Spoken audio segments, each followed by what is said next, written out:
Welcome 2025. போன வருஷம் release ஆன படங்களில் நம்ம ரொம்ப எதிர்பார்த்த படங்களை விட நமக்கு சர்ப்ரைஸாக வந்த படங்கள் தான் நமக்கு நிறையா நல்ல அனுபவங்களை கொடுத்துச்சு. அதுபடி இந்த வருஷம் பல படங்கள் வெளியாக இருக்குது. நிறையா படங்கள் மேலே பெரிய எக்ஸ்பெக்டேஷன்லாம் இருக்குது. ஸோ அதை பற்றி தான் இந்த வீடியோவில் பார்க்க போகிறோம்.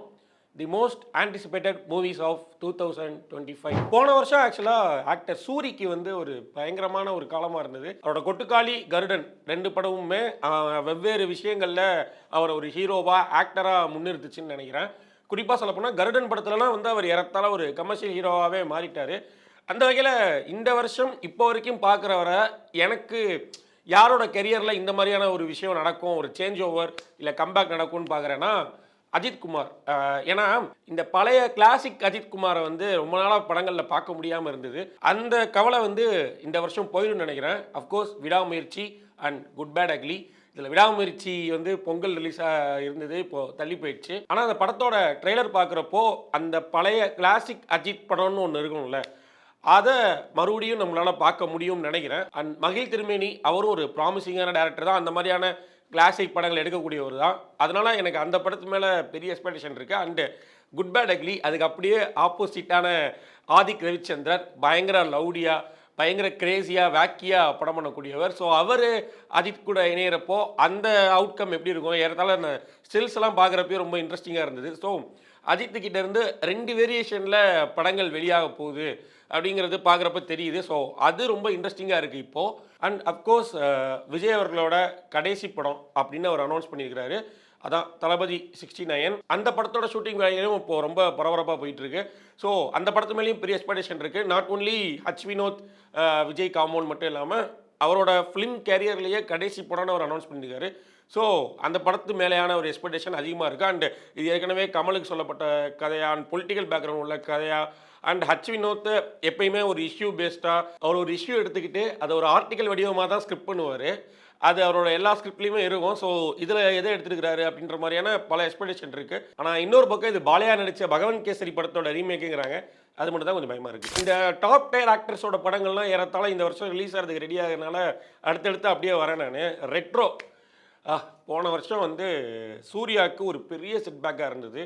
லைக் கங்குவா ரிலீஸு, அதுக்கு அவங்க பண்ண ஓவர் ப்ரொமோஷன் காரணமாக இல்லை சூர்யா மேலே இருந்த தனிப்பட்ட வன்மங்களாக தெரில, அந்த படத்துக்கு பயங்கரமான நெகட்டிவ் ரிவ்யூஸ். அஃப்கோர்ஸ் படம் நல்லா இல்லாமல் தான் இருந்தது. இன்னும் நிறையா பெட்டராக பண்ணியிருக்கலாம் அந்த படத்தில். ஆனால் நிறைய நெகட்டிவ் கமெண்ட்ஸ் அந்த படத்து மேலே கூஞ்சுது. இது எல்லாத்தையும் தாண்டி கம்பேக் கொடுக்குற விதமாக அவரோட ரெட்ரோ படத்தோட ட்ரெய்லர் கொஞ்ச நாளைக்கு முன்னாடி ரிலீஸ் ஆயிருந்தது. ஒரு டைட்டில் டீசர் ரிலீஸ் பண்ணியிருந்தாங்க. அது பயங்கர இன்ட்ரெஸ்டிங்காக இருந்தது பார்க்குறப்போ.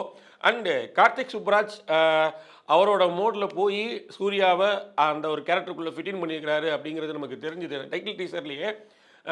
அண்டு இது ஒரு கார்த்திக் சுப்ராஜோட ஒரு ரெகுலரான கேங்ஸ்டர் படமாக இருக்க போதுன்ற மாதிரி தான் ஆரம்பத்தில் நம்ம நினச்சிக்கிட்டு இருந்தோம். முன்னாடி சூர்யாவோட பர்த்டேக்கு ஒரு கிளிம்ஸ் மாதிரி ஒன்று ரிலீஸ் பண்ணியிருந்தாங்க. அதை பார்க்குறப்போ நமக்கு அதான் தோணுச்சு. ஆனால் இந்த டைட்டில் டீசர் பார்க்குறப்போ ஒரு ரொமான்டிக் ஸ்டோரியை கேங்ஸ்டர் பேக்ரவுண்டில் சொல்ல ட்ரை பண்ணிக்கிறாரு கார்த்திக் சுப்ராஜ் அப்படிங்கிறது புரிஞ்சுது. அஃப்கோர்ஸ் அவர் ரொம்ப நாளைக்கு முன்னாடி ஒரு இன்டர்வியூவில் கூட அதை சொல்லியிருந்தார். அவர் பல பேர் இதை கேங்ஸ்டர் படம் நினச்சிட்டு இருக்காங்க, ஆனால் இது ஒரு ரொமான்டிக் படம் அப்படின்னு.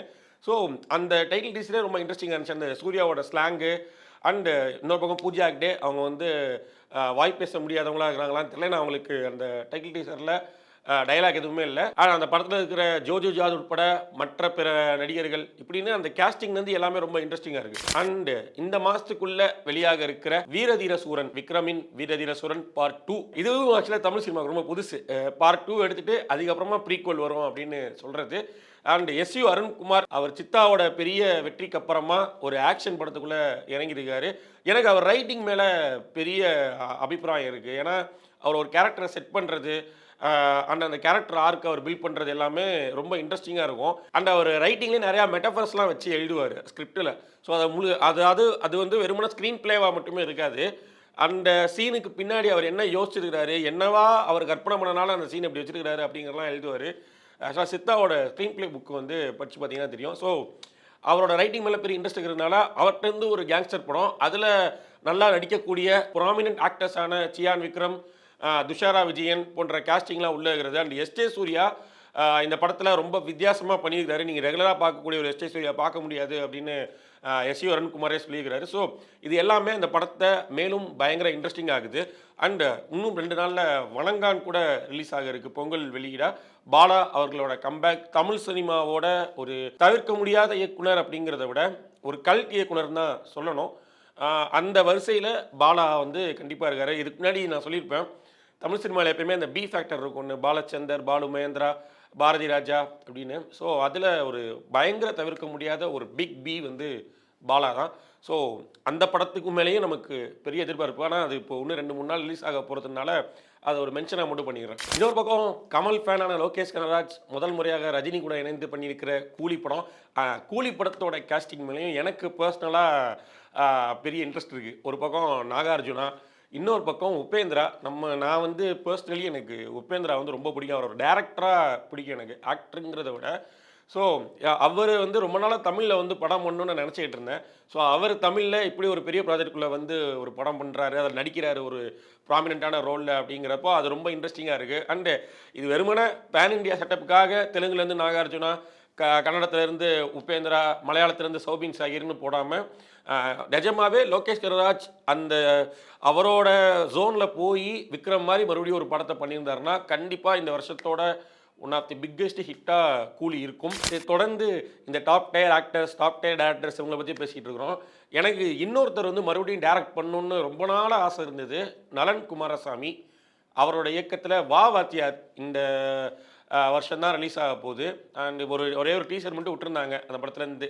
அது பயங்கர இன்ட்ரெஸ்டிங்காக இருந்துச்சு. அது அவரோட ஸ்டைலில் இருந்துச்சு. அது ஒரே ஒரு மியூசிக் மட்டும் போட்டு விட்டுருந்தாங்க. கொஞ்சம் கமர்ஷியல் ஜோனில் தான் பண்ணியிருக்கிறாரு. ஆனால் ஒரு வித்தியாசமான அவரோட வாக்கியான ஒரு படமாக இருக்கும் அப்படிங்கிறது நமக்கு தெரியுது.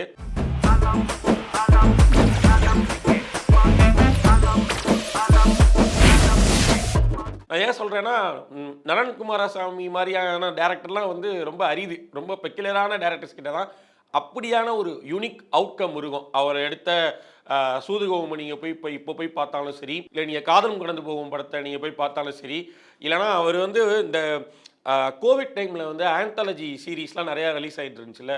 அப்போ குட்டி ஸ்டோரின்னு சொல்லிட்டு ஒரு ஆந்தாலஜி சீரீஸு, அதில் விஜய் சேதுபதி நடித்த ஒரு சின்ன ஷார்ட் ஃபிலிம் அவர் பண்ணியிருப்பார்.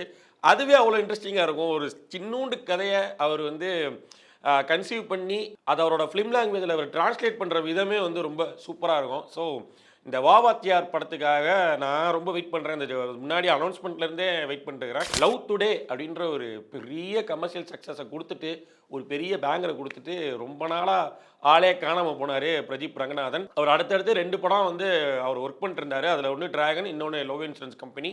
அந்த 2 படமும் இந்த வருஷம் தான் ரிலீஸ் ஆக போகுது. ஆல்ரெடி லவ் இன்சூரன்ஸ் கம்பெனிலேருந்து தீமான்னு ஒரே ஒரு பாட்டை மட்டும் போட்டு பயங்கரமாக வைரல் பண்ணிட்டாங்க. டிராகன் படத்துலேருந்து இப்போது சமீபத்தில் ஒரு பாடல் ஒன்று வெளியாக இருக்குது.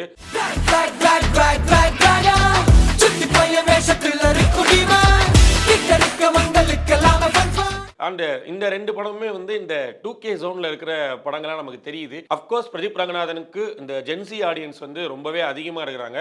ஸோ அந்த ஆடியன்ஸை கல்டிவேட் பண்ணுற மாதிரியான ஒரு வித்தியாசமான படங்களாக இது 2மே இருக்குன்னு தோணுது. அண்ட் லவ் இன்சூரன்ஸ் கம்பெனி வந்து ரொம்ப வித்தியாசமாக உருவாகிட்டு இருக்கிறதா பல்வேறு இடங்கள்லேருந்து தகவல் வந்துட்டு இருக்கு. ஸோ போன வருஷம் விக்னேஷ் சிவன் ரவுண்ட் டேபிளில் உட்கார இடங்கள்லாம் பல மீம்கள், பல ட்ரால்கள்லாம் போட்டு கலாச்சிக்கிட்டு இருந்தாங்க. ஒரு படமே இந்த வருஷம் டைரக்ட் பண்ணல, அவருக்கு ரவுண்ட் டேபிள் உட்காந்துருக்காருன்னு. பட் இந்த வருஷம் ஒரு குவாலிட்டியான ஒரு படத்தை கொடுத்துட்டு, ஒரு வித்தியாசமான படத்தை கொடுத்துட்டு ரவுண்ட் டேபிளில் உட்காருவாருன்னு நம்ம நம்புகிறோம். அடுத்தது டேரக்டர் தனுஷ். அவரோட டைரக்ஷனில் 2 படம் இந்த வருஷம் ரிலீஸ் ஆகுது. அதில் ஒன்று அவரே நடிக்கிறாரு. ஒன்று நிலவுக்கு என்மேல் என்னடி கோபம், இன்னொன்று இட்லி கடை. இந்த நிலவுக்கு என்மேல் என்னடி கோபத்திலிருந்து ஆல்ரெடி கோல்டன் ஸ்பேரோன்னு ஒரே ஒரு பாட்டு மட்டும் விட்டுருந்தாங்க. அது பயங்கர வைரலாக போயிட்டு இருக்கு. கோல்டன் ஸ்பேரோ என் நெஞ்சில ஆரோ நீ இல்லாத லைஃப் ரொம்ப சாரோ. அண்டு அந்த படத்தை விட எனக்கு இட்லி கடை படத்து மேலே எனக்கு எக்ஸ்பெக்டேஷன் அதிகமாக இருக்குது. ஏன்னா அந்த படத்தோட டைட்டில் இருந்து ஃபர்ஸ்ட் லுக் போஸ்டர்லேருந்து எல்லாமே வந்து ரொம்ப ரூட்டடாக ரீஜனலாக ஒரு விஷயத்தை வந்து ட்ரை பண்ணுறாரோ அப்படின்னு தோணுது தனுஷ். அண்ட் தனுஷுக்கு அந்த மீட்டரில் அவரால் பயணிக்க முடியும்னு நான் நம்புகிறேன். ஸோ எனக்கு இந்த 2 படத்தில் வந்து எனக்கு இட்லி கடை படத்து மேலே நிறைய எக்ஸ்பெக்டேஷன் இருக்குது. அடுத்தது தக் லைஃப்.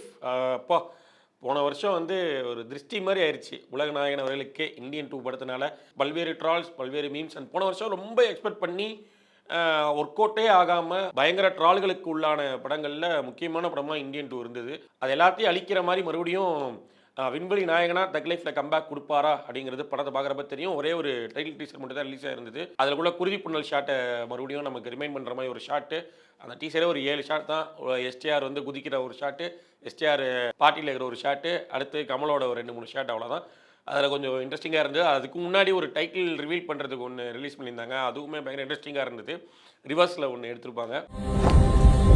என் பேரு ரங்கராய சக்திவேல் நாயக்கன். அண்ட் கமல்ஹாசன் மணிரத்னம் காம்போ, இன்னொரு பக்கம் ஏஆர் ரகுமான், இப்படி எல்லாம் சேர்றப்போ அந்த ப்ராடக்ட் கண்டிப்பாக ஒரு குவாலிட்டியான ப்ராடக்டாக வெளிவரும் அப்படிங்கிறது மட்டும் நல்லா தெரியும். அடுத்து இந்த வருஷத்தில் ரொம்ப இன்ட்ரெஸ்டிங்கான 2 ஆர்டிஸ்டாக தெரிகிறவங்க சிவகார்த்திகேயன் அண்டு எஸ்டிஆர்.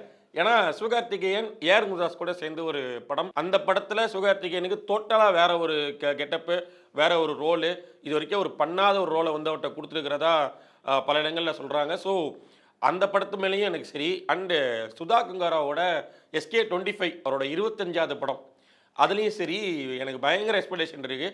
ஏன்னா போன வருஷம் அமரன் மூலமாக ஒரு முழு நேர ஆக்ஷன் ஹீரோவாக மட்டும் இல்லாமல் நல்ல பெர்ஃபார்மராகவும் அவர் வந்து எவால்வ் ஆகியிருந்தார் சிவகார்த்திகேயன். ஸோ கண்டிப்பாக இந்த 2 படத்தில் அந்த பேஸில் இன்னொரு மைல்கல் அவர் வந்து பிடிப்பார் அப்படிங்கிறது நமக்கு தெரியுது. இன்னொரு பக்கம் எஸ்டிஆர் பொறுத்த வரைக்கும் இந்த வருஷம் தக் லைஃப் ஒன்று ரிலீஸ் ஆகுது. எஸ்டிஆர் 48 49 50ங்கிறதே ஒன்றும் குழப்பமாக இருக்குது. தேசிங்கு பெரியசாமி எஸ்டிஆரோட படம் பிரம்மாண்ட பொருட்செலவில், அது இந்த வருஷம் ரிலீஸ் ஆகிறது பெரிய டவுட்டு தான். ஆனால் அதுக்கு முன்னாடி அஸ்வன் மாரிமுத்து எஸ்டிஆர் காம்போல இருக்கிற அந்த படம் வந்து ரிலீஸ் ஆயிரும். எனக்கு இந்த 48 49 50 மட்டும் எனக்கு எஸ்டிஆர் படங்களில் மட்டும் கொஞ்சம் குழப்புது. ஆனால் அஸ்வன் மாரிமுத்து எஸ்டிஆர் இணைகிற படம் ஒரு ரெட்ரோ எஸ்டிஆரை நம்ம பார்க்க முடியும். அந்த பழைய எஸ்டிஆர் கிளாசிக் எஸ்டிஆர் இருக்கிறார்ல, ஸோ அவரை 2K ஜோனில் வந்து கொண்டு இருக்கிறாங்கிறதே தெரிஞ்சது. அந்த ஒரே ஒரு ஃபர்ஸ்ட் லுக் மட்டும் விட்டுருந்தாங்க.